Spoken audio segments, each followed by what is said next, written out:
Bertemu kembali dengan saya, Teguh Puradisastra, di sesi Brand Communication and Activation. Tadi kita sudah bicara tentang bagaimana membangun branding dan sebagainya. Nah, sekarang kita masuk ke tahap demi tahapnya yang kita sebut sebagai brand leaders. Anak tangga brand. Anak tangga brand dimulai dari paling bawah adalah brand awareness. Di sini kita membangun agar orang mengenal brand kita, ya, tahu, sadar akan adanya brand kita. Tapi kan orang baru sadar akan adanya brand kita.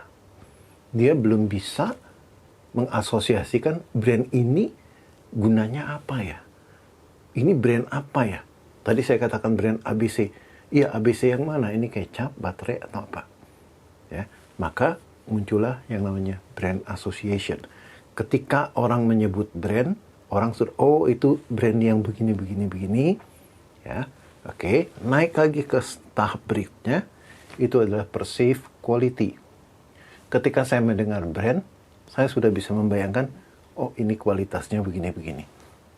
Aqua, oh Aqua itu adalah air sehat setiap saat. Oh Mercedes adalah mobil yang mewah, nyaman dikendarai, dan sebagainya. Rolex adalah jam tangan yang mahal, ya, yang bisa meningkatkan gengsi saya. Naik ke tahap berikutnya lagi adalah brand loyalty. Brand loyalty berarti saya hanya suka brand itu, saya hanya mau pakai brand itu. Masih untuk diri saya sendiri. Nah, naik ke tahapan kelima, inilah yang kita sebut sebagai brand evangelist. Sebagai brand evangelist, kemana-mana saya akan bercerita tentang indahnya brand itu. Ya, saya akan bilang inilah brand terbaik. Sebenarnya masih ada tahapan lagi yang saya sebut sebagai cult branding. Cult branding ini adalah saya sudah mengkultuskan brand tertentu. Saya sudah memuja-muja brand. Saya kalau nggak pakai tas Hermes, nggak mau. Hermes, Hermes itu ditulisnya ya. Saya kalau nggak minum kopi merek Anu, nggak mau. Ini udah kultus. Ya, sudah pemujaan kepada sebuah brand. Ya. Oke. Nah, ada lagi yang disebut brand piramid. Brand piramid ini paling bawah adalah brand salience. Brand salience ini adalah saya hanya tahu brandnya apa sih? Who are you? Ya. Sampai saya cuma tahu brandnya saja. Kemudian yang kedua adalah performance. Dilihatnya dari dua sisi. Dari sisi kinerja dan dari sisi imagery. Ya. Nah, ini adalah what are you? What are you itu performance-mu kayak gimana? Nah, kalau saya imagery-nya, ini kualitasnya kayak gimana ya? Terus kalau saya pakai ini, orang mempersepsikan saya sebagai apa?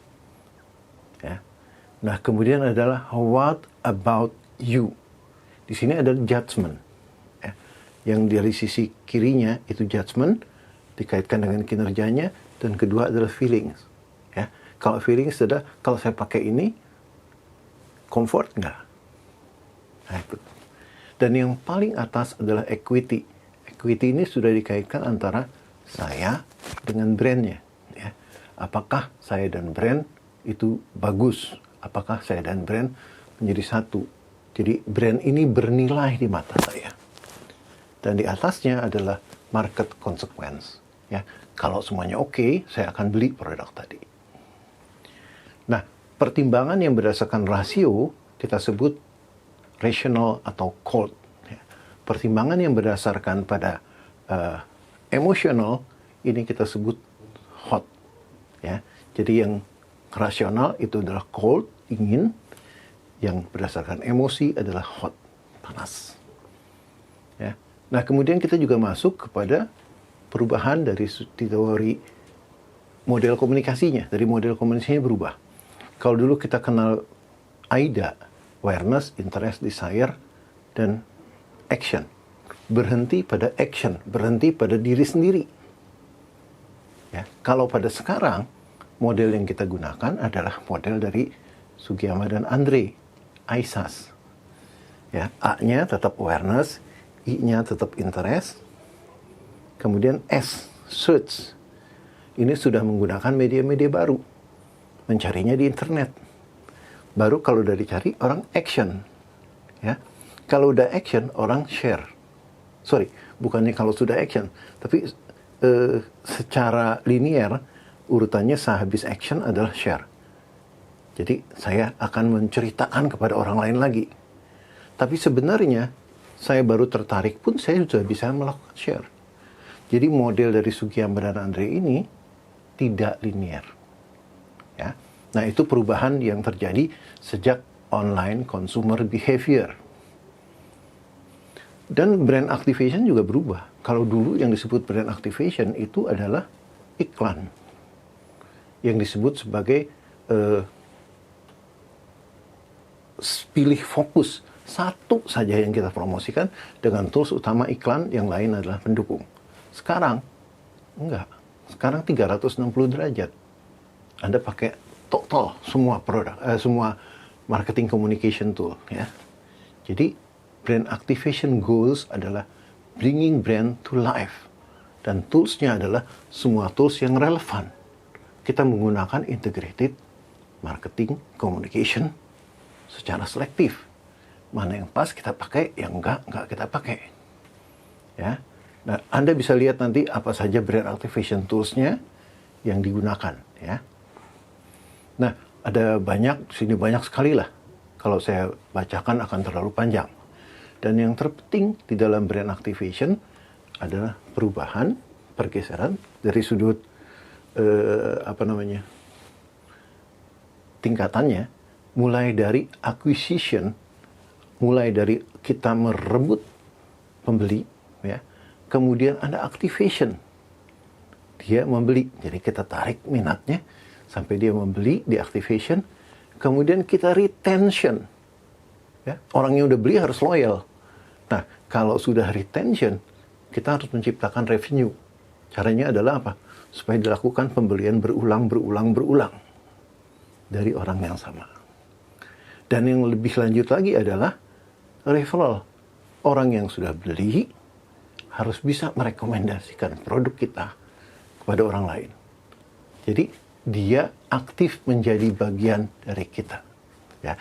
Branding yang sukses adalah branding yang membuat consumer mereverse produk kita kepada orang lain. Syarat mutlak untuk itu adalah Anda menciptakan yang namanya user experience. Pengalaman yang mengesankan kepada konsumer. Ingat, mengesankan, bukan mengesalkan. Bedanya cuma satu huruf, tapi hasilnya beda jauh sekali. Ya.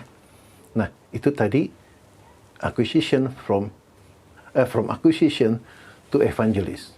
Jadi kalau acquisition itu namanya buyer, kalau activation namanya customer, kalau retention jadi loyal customer, revenue jadi evangelist, dan referral itu cult branding namanya. Saya kira itu ada juga beberapa contoh bagaimana sih kegiatan user experience yang akan disampaikan. Unik sekali ya, mulai digunakan oleh orang secara individual ya, yang namanya human banner, kemudian ada yang namanya human walking banner, dan lain-lain. Anda bisa lihat di dalam materi yang saya lampirkan. Sampai jumpa di lain kesempatan.